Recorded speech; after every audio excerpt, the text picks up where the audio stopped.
Good afternoon, everyone. Today is still Tuesday, November 28th, and today, or right now, we're actually going to cover the Defiance ETF QQQY trades made for current day. Obviously, this is becoming a thing now where I'm making the Defiance videos the night of, and I'm gonna actually post it tonight and see how that goes. I don't know if you guys want to see it the same night or if you guys just watch it in the morning. Obviously, not everyone is in the same time zone either, so I have to take that into consideration. So I'll actually post this tonight, but I'll put the date will be for tomorrow because technically it's for, it represents, showing the holdings as of tomorrow's date. But anyway, let's get to it.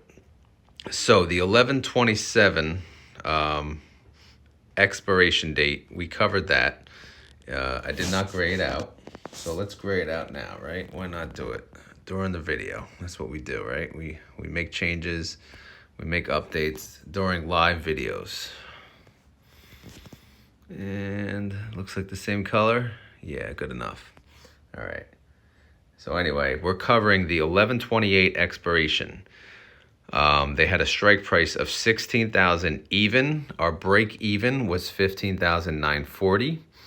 And if you look at the index close price in column J27, we exceeded the strike price by a decent amount, so 16,010.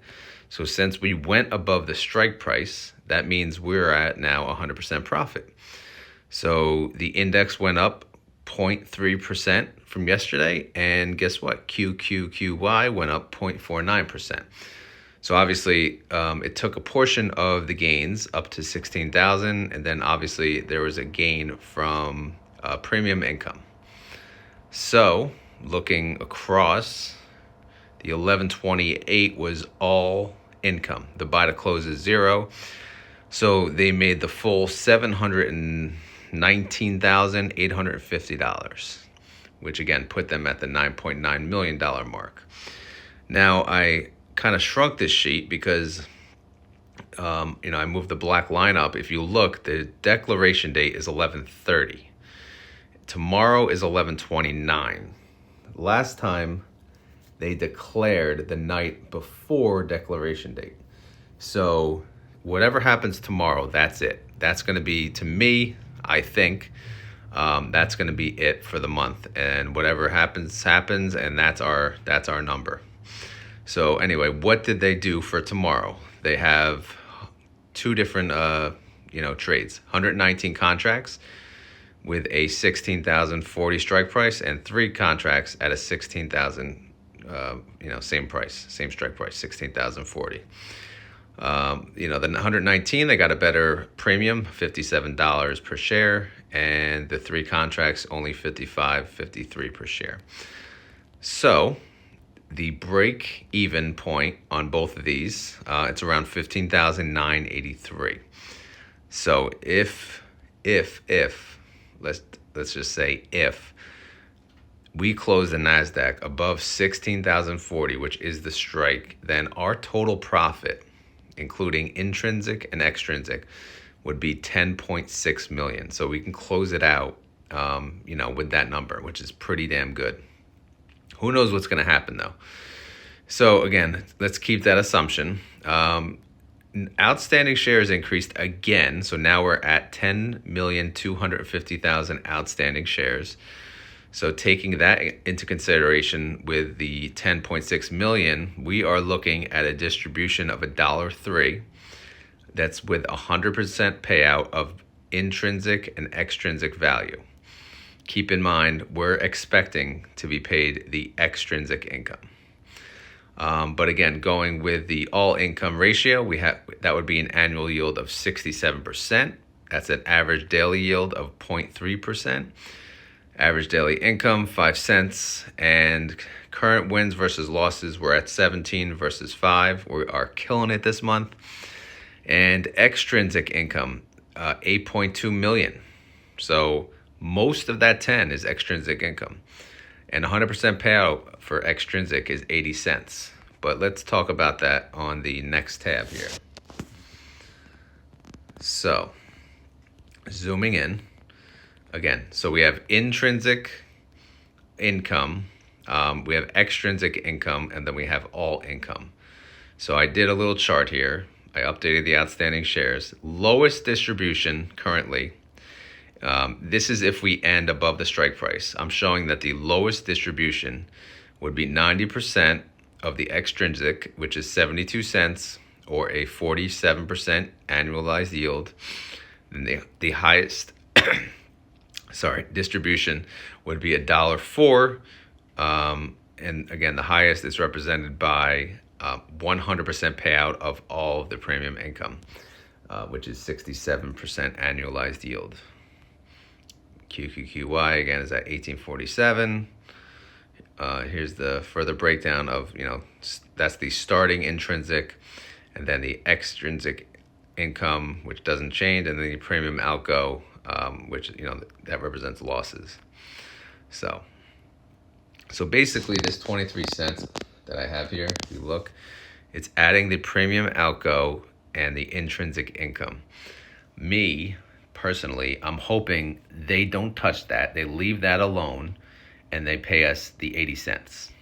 The reason I want them to leave that alone is I want to protect the NAV a little. Yes, it's an income fund, but 80 cents is a good income. 80 cents is solid income. So I would gladly take that.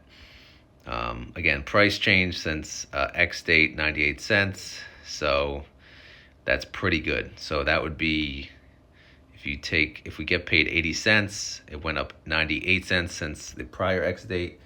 That's 18 cents capital gains for the month. I'll take it. And trading days, I kind of screwed up the trading days before. So basically there's no trading days left. So I'm not, there is no additional daily income from here.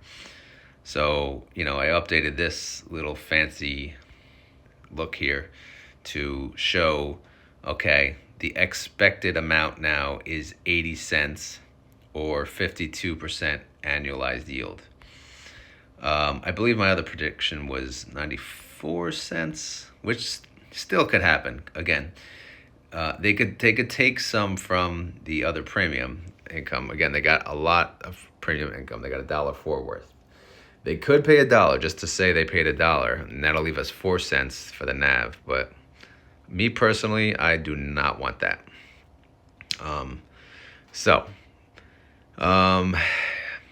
As always, this is not financial advice. I'm not a financial advisor. This video is for fun and entertainment.